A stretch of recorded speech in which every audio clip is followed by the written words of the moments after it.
est parti, on va chercher le matériel, on va chercher la vaisselle. Allez.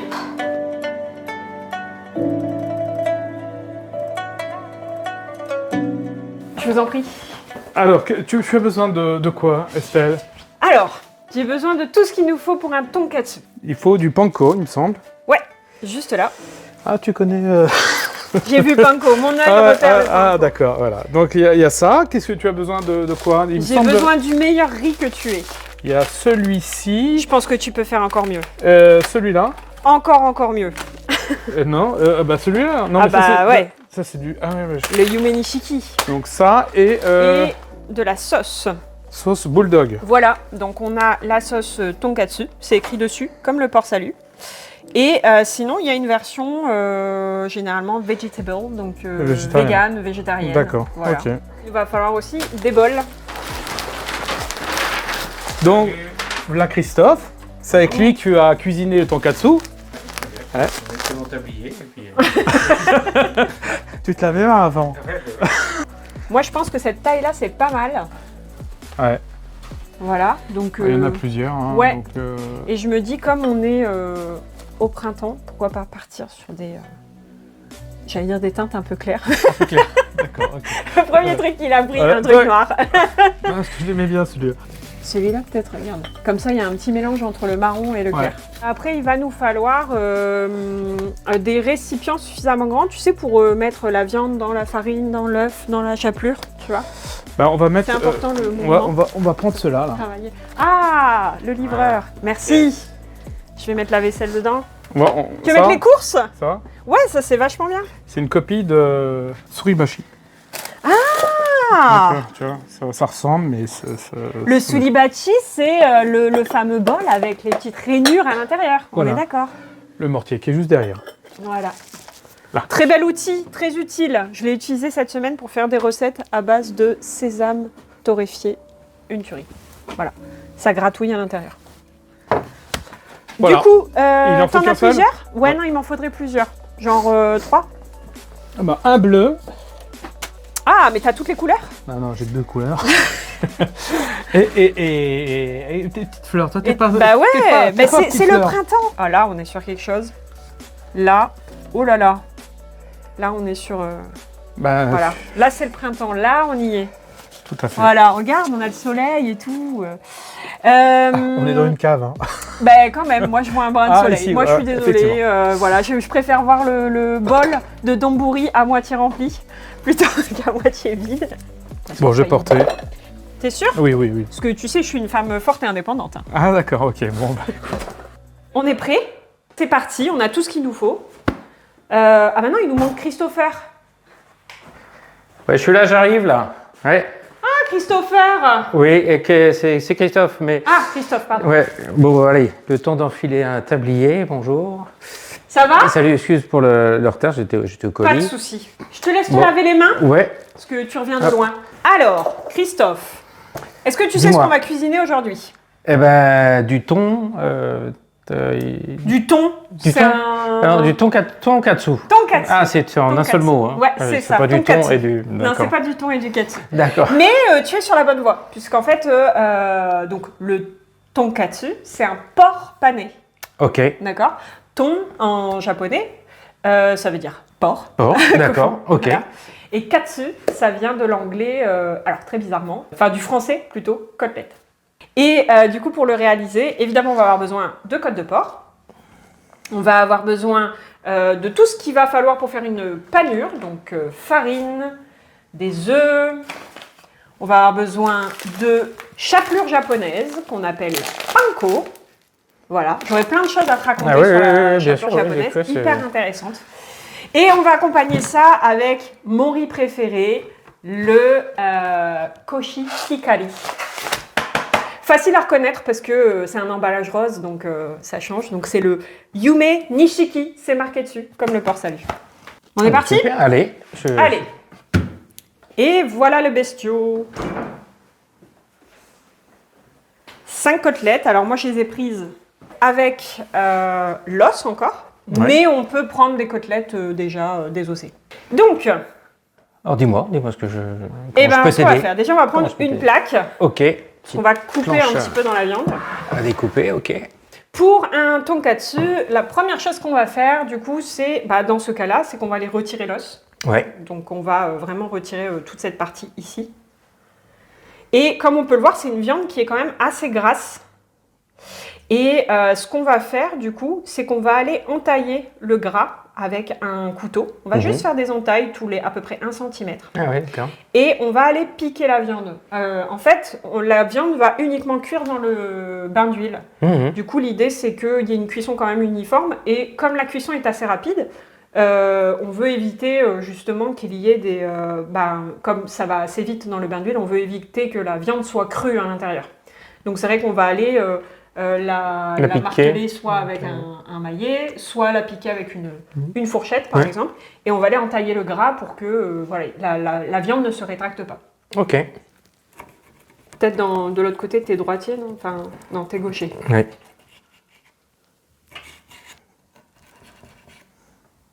Voilà, comme ça, nickel. Si tu veux la faire dans l'autre sens, si c'est plus simple pour toi, tu vois vraiment de... Ouais. Hop, je me permets d'aller vraiment juste tailler le gras. Ah, juste le gras là, Ouais, d'accord. pour pas trop abîmer la viande, D'accord. mais éviter que du coup le gras se rétracte. Voilà. Alors l'idée c'est pas non plus parce que ça m'est déjà arrivé en atelier notamment, d'avoir des gens que quand je leur dis ils y vont, hein, ils massacrent. L'idée c'est pas non plus de faire de la charpie avec la viande, c'est vraiment juste d'aller la piquer un petit peu partout pour qu'elle cuise plus rapidement. Voilà. On fait d'un côté, de l'autre. Celle-ci, elle est prête, on va la laisser de côté et puis on va passer aux autres. Ok.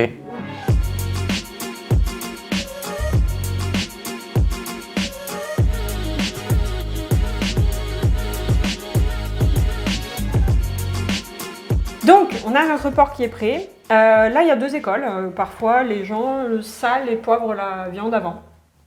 C'est un peu à la préférence. Moi, je le fais. Ouais, avant c'est mieux, Ouais, je pense. ça te va. Avant la... Donc, on va aller saler. Ça marche. Bien au-dessus. Important. Et des deux côtés. Hop, des 2 côtés. Et on va faire la même chose avec les autres. Avec les autres. Hop. Alors, on va utiliser nos grandes assiettes qui sont disponibles sur le site nipponboutique.fr. Voilà. Jolie assiette du printemps. Je pense que c'est ma préférée là. Voilà. Et puis le petit modèle, comme il a dit David, que ça imite le sulibachi. Sulibachi, je rappelle, hein, outil très important dans la cuisine japonaise. On utilise beaucoup le sulibachi. Donc on va avoir un plat dans lequel on va mettre de la chapelure panko. Ok. D'accord. On va avoir un plat où on va mettre de la farine et un plat où on va mettre de l'œuf. Ok. Alors moi, je rajoute des petites choses. Ouais. Je rajoute un petit peu d'eau et un petit peu d'huile végétale. Ma petite technique à moi. Donc ça va être de séparer donc, la farine et une préparation aux œufs. Donc, il n'y a pas vraiment de règles hein, sur la quantité. Il ne faut pas en mettre trop peu, mais il ne faut pas en mettre trop non plus. Hein, ça ne sert à rien, sinon c'est vraiment du gaspillage. Ok. Au mieux, moi je vous recommanderais de ne pas en mettre trop et d'en remettre chaque fois que vous avez besoin. Okay. Ici, on va mettre 2 œufs. Je te laisse t'en occuper. Allez. Voilà, je te laisse te servir. Et... Hop.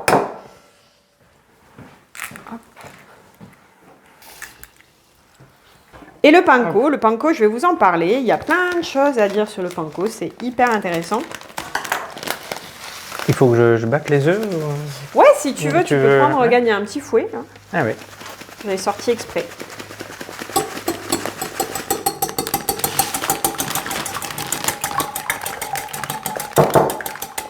Alors, moi, ce que je fais dans ma préparation de tonkatsu, c'est que je vais rajouter 2 cuillères à soupe d'huile végétale, donc là j'ai pris de l'huile d'arachide, et 4 cuillères à soupe d'eau, ce qui fait qu'on va avoir une préparation beaucoup plus lisse. 1, 2, et de l'eau. 1, 2, 3, et 4.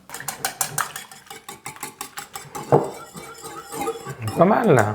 On est pas mal. On est pas mal. Donc en fait la technique, ça va être d'utiliser une main pour tout ce qui est humide et puis une main pour tout ce qui est sec.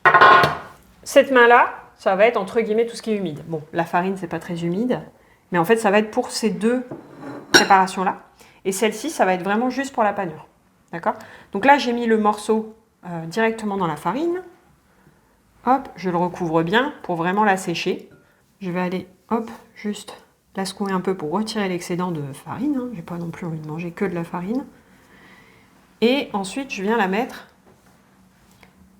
dans le mélange. Donc forcément, cette main-là va devenir un peu sale, entre guillemets. Voilà, elle est bien recouverte. Et là, donc j'étale bien mon panko, je vais venir la mettre dans la panure. Et c'est cette main-là qui va venir recouvrir en fait.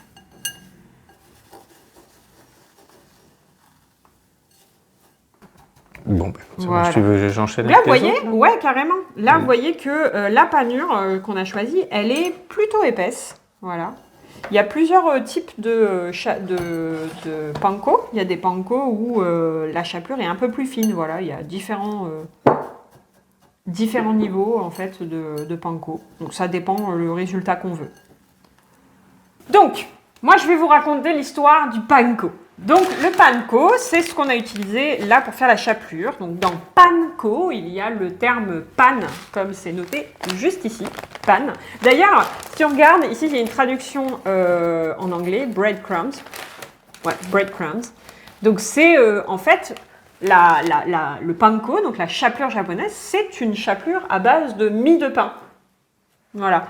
Donc au Japon, il y a un pain qui s'appelle le shokupan, qui est un pain un peu particulier. C'est une espèce de pain de mie, comme le pain anglais, sauf qu'il il a vraiment une allure de brioche. Il a la particularité d'utiliser une technique de fermentation qui est ce qu'on appelle le yudane en japonais et qui est la version chinoise du tangzong. Donc on ne va pas s'étendre là-dessus, mais en gros, ça permet d'avoir une espèce de pain de mie classique, mais bien aéré et surtout qui conserve son moelleux le plus longtemps possible. Donc il va vraiment conserver son moelleux pendant une bonne semaine dans les placards. On peut vraiment l'écraser et le relâcher, il va se remettre en forme. C'est magique. Du coup, ce pain-là, ensuite, il est cuit dans des cuves en inox et il est cuit à l'électricité, Christophe. D'accord, Ouais, on l'électrocute et ce qui fait que la mie, elle se fige et elle devient vraiment très très croustillante. C'est pour ça que la particularité du coup de cette chapelure, en plus d'être cuite à l'électricité, c'est que en fait elle est beaucoup moins, elle absorbe moins l'huile. C'est-à-dire qu'elle va griller tout pareil, elle va vraiment frire comme une friture, elle va avoir une belle coloration. Mais en bouche, elle va très vite relâcher. En fait, avant d'être en bouche, évidemment, quand on va la sortir et qu'on va la mettre sur du sopalin, elle va relâcher l'huile. Donc finalement, c'est une friture, mais qui a moins le goût de gras de friture dans la bouche, en fait. Ça a l'air plus léger. C'est pas plus léger. Ça reste une friture, soyons honnêtes. Mais c'est plus léger en bouche. Ok. Mais c'est probablement ça qui fait que on apprécie les panures japonaises. D'accord. On a bien travaillé. Hein. C'est ça, bravo à toi. Donc on a de belles côtes de porc avec panko dessus. Donc bien recouverte.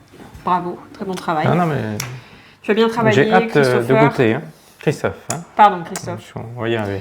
Et donc là, aujourd'hui, on va utiliser une petite friteuse avec couvercle. Mais c'est aussi possible de faire ça avec une poêle et un panier de friture. D'accord ?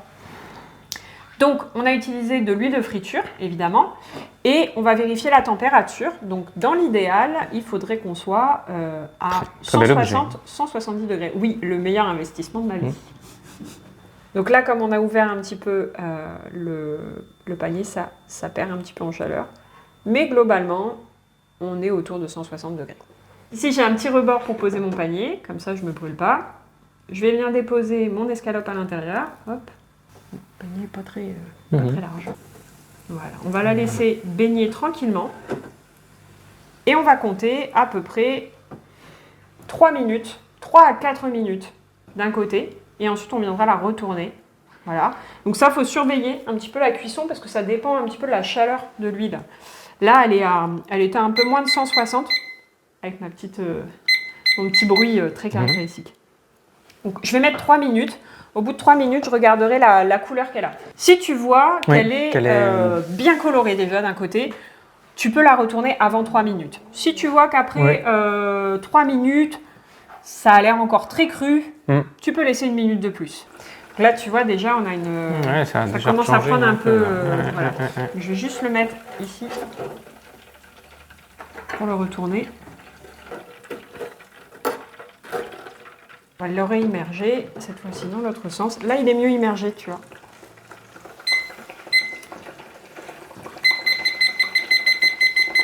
Du vais, je ferme. Je vais mettre 2 minutes parce qu'il est quand même encore un peu blanc.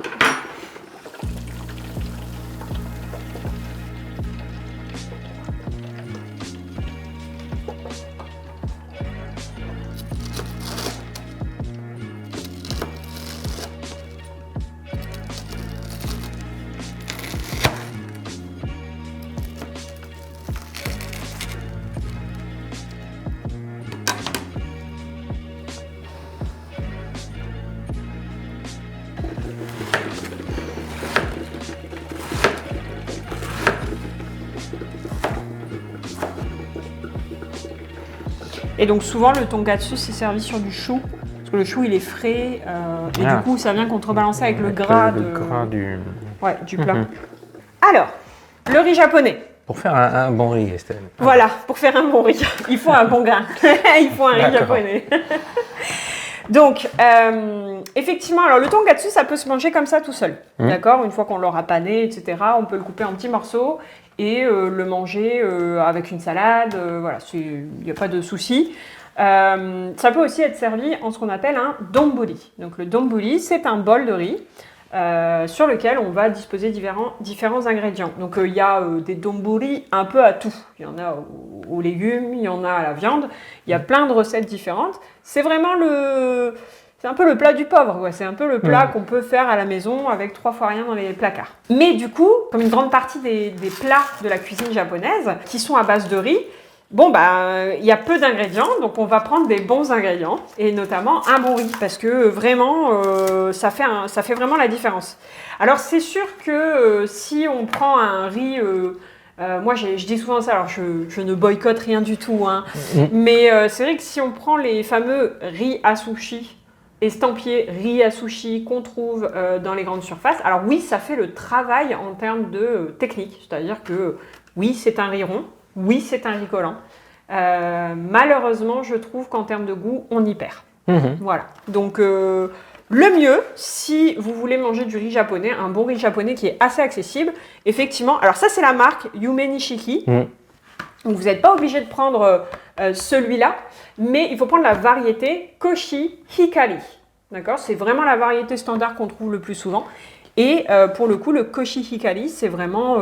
un très bon riz qui marche très bien pour les sushis, qui marche très bien pour les donburi, pour la plupart des préparations japonaises, que voilà, vous pouvez retrouver en paquet de 1 kg sur le site de nipponboutique.fr. Ah, il est séparé, c'est trop mignon. Et ben voilà, on va faire 500. Regardez-moi ça, c'est pas beau? La première étape, ça va être de laver son riz. Donc, il y a plusieurs techniques. Si on a une passoire qui sert à nettoyer le riz, c'est très bien. Sinon, ce que vous pouvez faire, donc vous prenez... Alors moi, c'est ma passoire cassée, voilà, qui a toujours une très grande utilité. Donc, le manche s'est détaché. Mais regarde, effectivement, ça rentre parfaitement. C'est pas beau, ça? Donc, le riz, je vais simplement venir le verser dans mon récipient. Et je vais venir laver mon riz dans mon récipient. En fait, l'idée, ça va être d'éviter de laisser la passoire sous l'eau et du coup de risquer de faire couler l'eau très longtemps pour pouvoir le nettoyer. Donc, je vais plutôt le mettre dans un récipient comme ça et je vais le laver à l'intérieur de ce récipient. Et chaque fois que l'eau sera sale, je vais pouvoir, hop, vider, remettre la passoire à l'intérieur et refaire couler de l'eau dessus. Ce qui est quand même beaucoup plus pratique. Donc le premier rinçage, on va le faire avec une eau minérale, donc idéalement une eau de source. Dans l'idéal, on ferait l'intégralité des lavages comme ça, mais bon, quand même. Voilà. Donc pour le moment, je me soucie pas trop de la quantité d'eau, d'accord? Je vais juste aller faire des mouvements du riz dans l'eau. Et vous voyez que l'eau va très rapidement devenir opaque. Du coup, c'est quoi qu'on retrouve dans l'eau après Alors, du d'une résidu manière, de... voilà, d'une manière générale, le riz bon, est assez poussiéreux et en plus, il a de l'amidon. C'est ça qui le rend collant. Parce qu'en fait, il est poli. Les grains de riz sont polis pour être arrondis. Donc, ce qui ressort comme ça va être de l'amidon. Donc, on va faire plusieurs lavages. Moi, j'en fais au moins 4. Donc là, on est sur le premier. Ok. Alors, on va pas faire les 4 avec l'eau de bouteille, parce que sinon, on va passer des litres. Mais je fais au moins le premier. Et l'eau de cuisson, je me sers aussi, si c'est possible, d'eau de bouteille. Voilà, d'eau plus douce. Voilà. J'ai pas besoin de le remuer très très longtemps, parce qu'en fait, vous voyez, l'eau, elle est déjà bien opaque. Donc ça, je vais aller l'égoutter dans l'évier, et puis on va continuer le nettoyage directement dans l'évier. Ok. Donc là, je vais, comme tout à l'heure, je vais remplir le récipient avec de l'eau. Hop, jusqu'à ce que ça soit bien au-dessus. Ici, j'arrête. Et je vais aller faire des mouvements rotatifs. Je vais éviter d'utiliser des ustensiles de cuisine pour ne pas casser le grain de riz. Et encore 2 fois. Ah, d'accord. Tu laves ton riz même plus traditionnel, hein, le riz de grande surface pour le quotidien, non? D'une manière générale, il vaut mieux nettoyer tout le temps son riz. Il vaut mieux toujours laver son riz, quoi qu'il arrive. Maintenant, comme je disais, l'utilisation d'eau en bouteille, par exemple, je ne le fais que pour des riz pour lesquels, voilà, c'est des riz japonais, pour lesquels j'ai mis un certain budget, qui sont des bons riz premium. Là, oui, je vais faire le lavage à l'eau minérale. Mais si c'est du riz voilà, en grande surface, on peut tout faire directement à l'eau du robinet. Il y a des écoles où on va laver son riz jusqu'à 10, 20 fois. Moi, je trouve que c'est pas forcément nécessaire. 4 fois, généralement, c'est bien. Donc là, on a mis 500 grammes. Et là, on va passer dans la technique. Donc là, on va utiliser un autocuiseur. Petit autocuiseur de 1 litre. Qui est là. Donc normalement, on va pouvoir faire la moitié, parce que là, on est à 500 grammes. Donc, petit autocuiseur vraiment avec une fonction relativement simple. On va mettre le riz, l'eau, on va fermer et c'est la machine qui fait tout. Ça, c'est la magie des autocuiseurs. Maintenant, le deuxième point qui va être intéressant à avoir, c'est la quantité d'eau. C'est souvent cette question-là qui revient, mais comment je sais combien je dois mettre? Et ben en fait, le ratio, c'est 1,2. C'est ça qui va me permettre de déterminer la quantité d'eau que je vais mettre dans ma cuve. L'autre technique, ça c'est la technique de quand tu as eu des parents asiatiques, tu mets ton doigt au fond, jusqu'au fond de la casserole, vraiment, donc en dessous du riz, et tu comptes une phalange d'eau au-dessus du niveau du riz. Moi, c'est comme ça que j'ai appris à faire mon riz, et j'ai fait mon riz pendant 15 ans comme ça a toujours fonctionné. Mais voilà, je peux comprendre qu'on n'a pas tous la même taille de phalange. Donc... Alors, 1,2 de 500, ça fait combien? 500 fois 1,2. Regarde, on est à 600.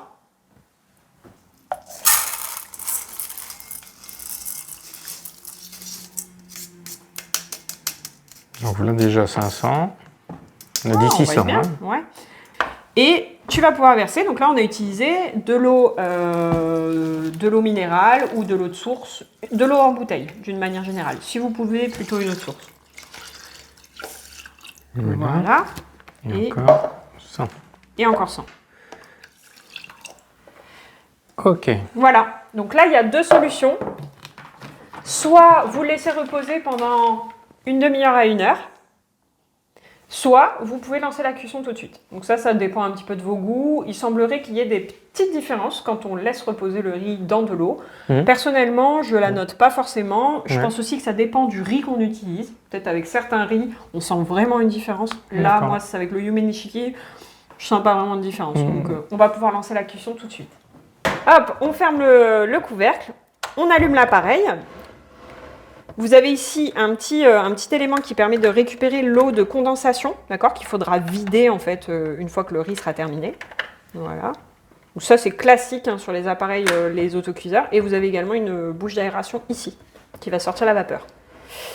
Et là, quand on l'allume, il se met automatiquement sur le keep warm. Donc, il peut garder en fait le riz au chaud une fois que le riz est cuisiné. Ça, c'est génial aussi, puisqu'en fait, il va baisser progressivement la chaleur, de sorte que le riz reste au chaud. Alors, effectivement, sur des machines plus perfectionnées, il maintient le riz beaucoup plus longtemps au chaud sans continuer de le cuire. Parce que le risque, c'est ça. C'est de laisser un riz déjà cuit dans une cuve avec une chaleur. Il risque de continuer de cuire et donc de cramer un peu dans le fond. Quoi. On va simplement appuyer sur le bouton. C'est parti. On est parti. A few moments later. Bon ben, ça a cuit tout seul, hein, ça a l'air pas mal.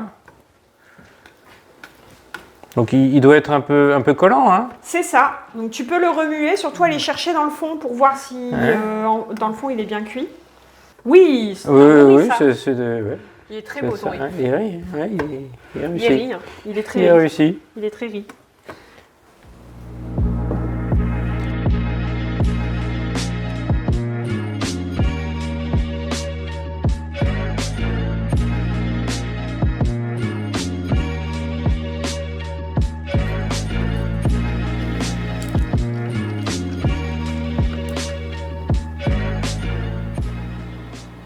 Bon alors Christopher, qu'est-ce qu'on en pense? Eh ben écoute, ça n'a pas l'air mal, hein, très appétissant en tout cas.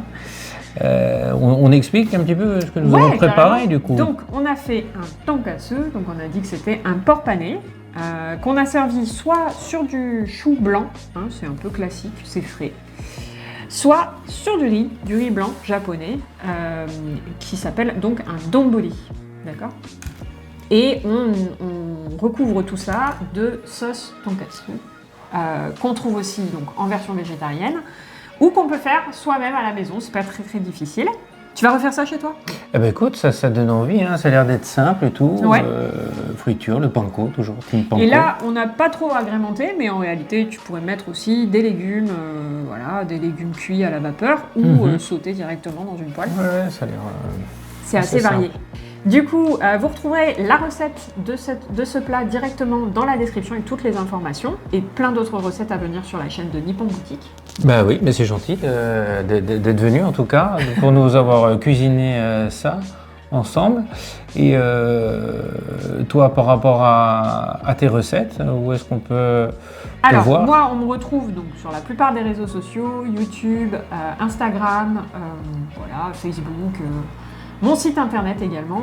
Vous me retrouvez sous le nom de Umican ou umican.zest, sans E. Et je partage plein de contenus sur la cuisine japonaise, la culture et la gastronomie, surtout la gastronomie. Voilà. Eh bien, si ça vous donne envie, hein, en tout cas, de refaire, n'hésitez pas à liker et à nous retrouver sur nos chaînes respectives. Et merci à vous. Nous, on va déguster ça ensemble. Je crois que ça va être très bon. On a tous faim, je crois, hein, un petit peu. Ouais, là, on commence à perdre un peu. Là, on commence à être fatigué, on a faim.